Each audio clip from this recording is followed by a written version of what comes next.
Hello everyone, SA nursing knowledge में आपका स्वागत है।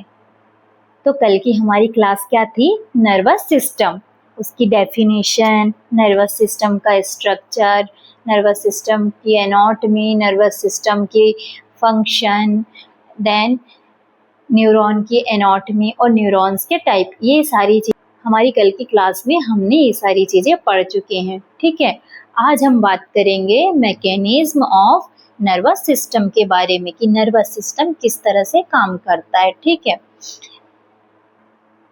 तो हम सबसे पहले नर्वस सिस्टम की मैकेनिज्म की डेफिनेशन के बारे में बात करेंगे। तो इसकी डेफिनेशन है, the mechanism of the nervous system is the process by which the nervous system receive information, stimuli, process it and produce an appropriate response through nerve impulses। ठीक है, अब हम इट मीन्स नर्वस सिस्टम की कार्यप्रणाली वह प्रक्रिया है जिसमें शरीर बाहरी या आंतरिक स्टिमुलस को ग्रहण करता है, उसका विश्लेषण करता है और उसके अनुसार रिस्पॉन्स उत्पन्न करता है। अब हम बात करेंगे नर्वस सिस्टम के मैकेनिज्म के स्टेप बाय स्टेप के बारे में बात करेंगे। तो स्टेप कौन कौन से हैं इसके? फर्स्ट स्टेप आता है इसमें स्टिमुलस का। तो a change in the internal और एक्सटर्नल इन्वायरमेंट इज डिटेक्टेड। ठीक है, अभी हम बताएंगे इसके बारे में। ठीक है, सेकेंड है receptors detect the stimulus and send impulse. Third, sensory neuron carries impulse from receptor to CNS means central nervous system. ठीक है, देन सीएनएस में क्या पाया जाता है? सेंट्रल नर्वस सिस्टम में ब्रेन एंड स्पाइनल कॉर्ड। ठीक है, तो processes the information and decides response. ठीक, fifth, motor neuron carries impulse from CNS to effector. Then sixth, effector और gland produces response। ठीक है, तो सबसे first stimulus. Any change in the internal or external environment is called the stimulus। ठीक है, stimulus क्या होता है? शरीर के अंदर या बाहर होने वाला कोई भी परिवर्तन जो नर्वस सिस्टम को एक्टिव करता है उसे हम कहते हैं स्टिमुलस। एग्जाम्पल के लिए आ जाएगा जैसे गर्मी, ठंड। तो गर्मी में हमें गर्मी का एहसास होने लगता है, ठंड में ठंड का एहसास, अगर पेन हो रहा है कहीं तो उसका एहसास होने लगता है। प्रकाश है, कहीं लाइट है तो हमें पता है कि वहाँ लाइट है। तो वो सारी चीज़ें, तेज आवाज़, फिर स्मेल वगैरह जो है, ये सारे स्टिमुलस के अंतर्गत आते हैं। ठीक है, सेकेंड स्टेप में हम बात करेंगे इसके रिसेप्टर्स के बारे में। तो रिसेप्टर्स विशेष संवेदनशील कोशिकाएं होती हैं जो उत्तेजना को पहचान कर उसे इलेक्ट्रिकल नर्व इम्पल्स में बदल देती हैं। और ये रिसेप्टर्स के प्रकार कौन से होते हैं?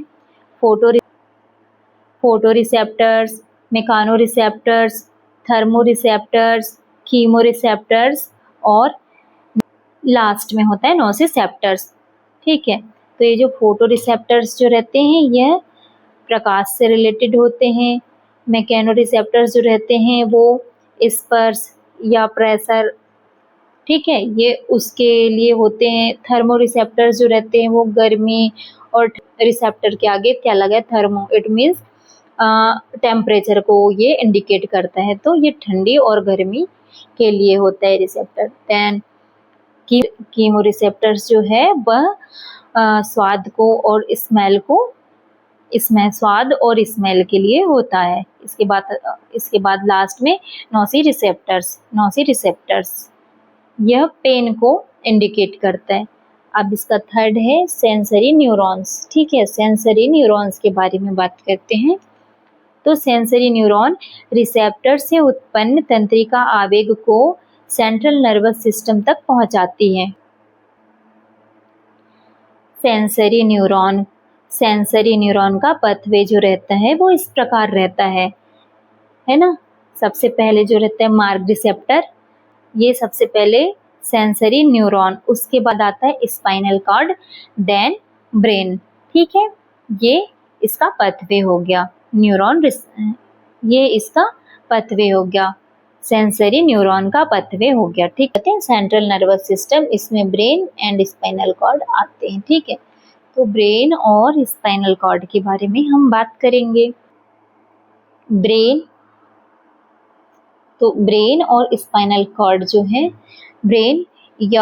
ब्रेन या स्पाइनल कॉर्ड संदेश को प्राप्त करता है, उसका विश्लेषण करता है, पूर्वानुमान तुलना करता है और उचित प्रतिक्रिया तय करता है। ठीक है, स्टेप 5 में आ जाता है मोटर न्यूरॉन्स। मोटर न्यूरॉन्स क्या होते हैं?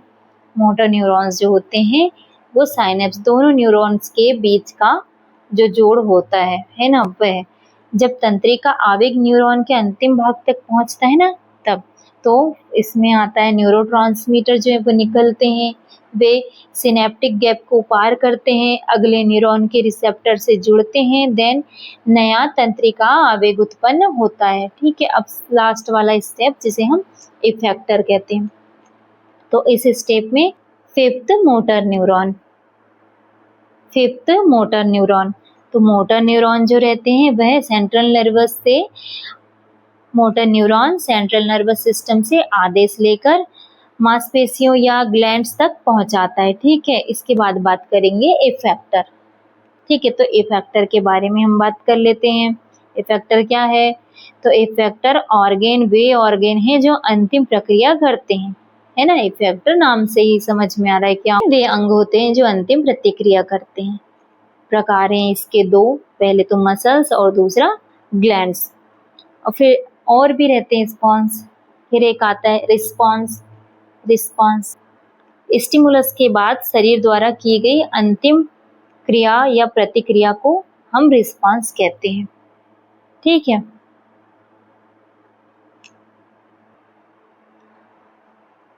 तो अभी हमने नर्वस सिस्टम के मैकेनिज्म के बारे में जानकारी प्राप्त कर, हम नर्वस सिस्टम के कार्य मीन्स फंक्शन के बारे में आपको बताएंगे। ठीक है, तो सबसे फर्स्ट वाला फंक्शन है इसका controls and coordinates all activities of the body.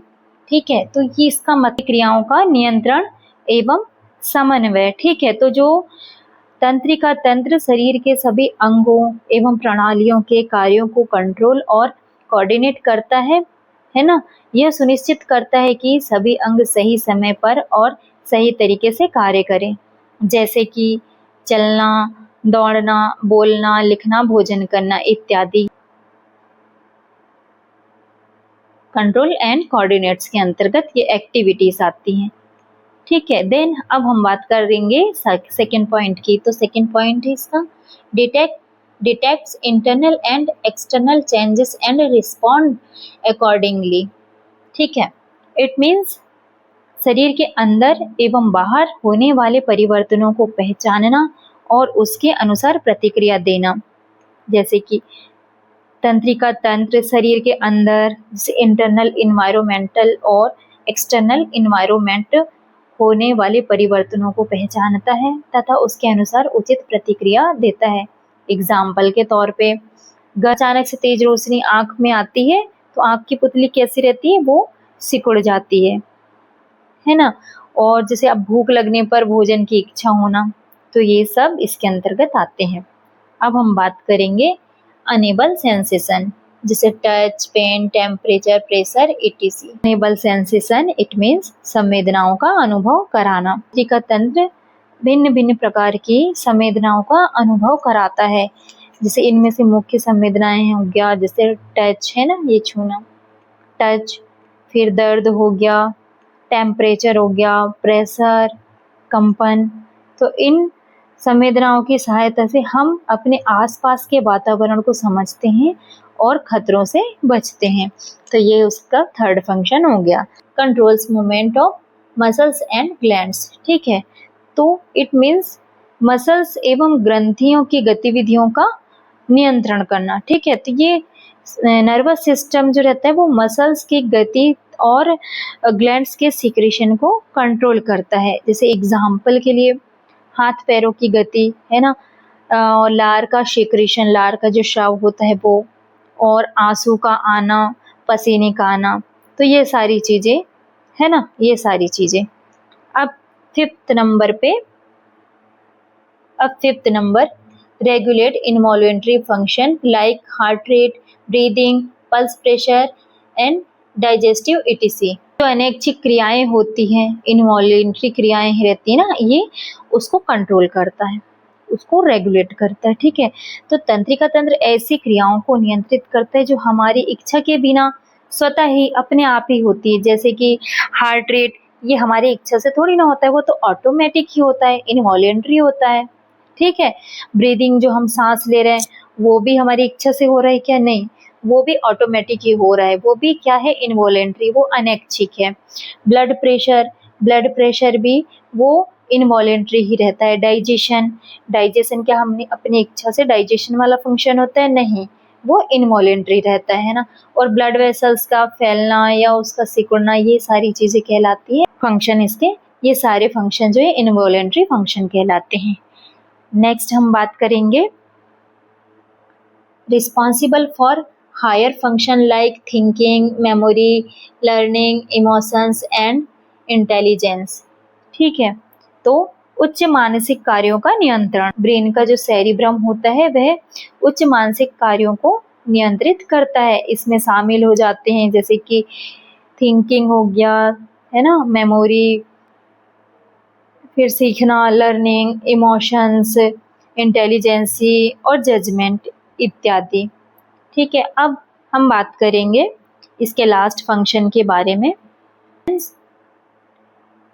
Maintains body balance and posture.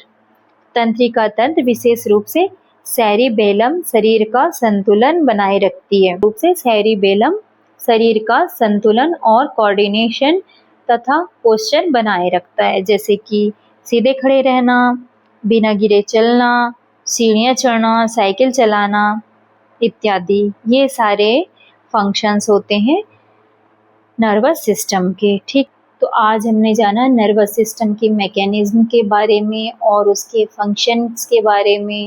तो कैसी लगी आज की हमारी वीडियो? नेक्स्ट वीडियो में हम आपके लिए लेकर आएंगे आई।